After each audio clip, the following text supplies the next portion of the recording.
जन्नत की शान रसूल अल्लाह सल्लल्लाहु अलैहि वआलिहि वसल्लम ने फरमाया, क़यामत के रोज़ ऐसे शख्स को लाया जाएगा जिसका जहन्नम में जाना तय हो चुका होगा। दुनिया में उसने बड़ी ऐशो इशरत की ज़िंदगी गुजारी होगी।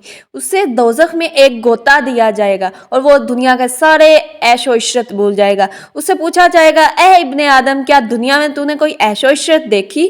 कभी दुनिया में तुम्हारा नाज़ो नेम से वास्ता पड़ा? वो कहेगा, ए मेरे रब, तेरी कसम कभी नहीं। फिर एक ऐसे आदमी को लाया जाएगा जो जन्नती होगा, लेकिन दुनिया में बड़ी तकलीफ की ज़िंदगी बसर की होगी। उसे जन्नत में एक गोता दिया जाएगा और उससे पूछा जाएगा, ए इब्ने आदम, कभी दुनिया में तूने कभी कोई तकलीफ़ देखी या रंजो गम से कभी तुम्हारा वास्ता पड़ा? वो कहेगा, ए मेरे रब, तेरी कसम कभी नहीं। मुझे तो ना कभी रंजो गम से वास्ता पड़ा, ना कभी कोई दुख, ना कोई तकलीफ़। मैंने दुनिया में कभी कोई तकलीफ़ देखी नहीं।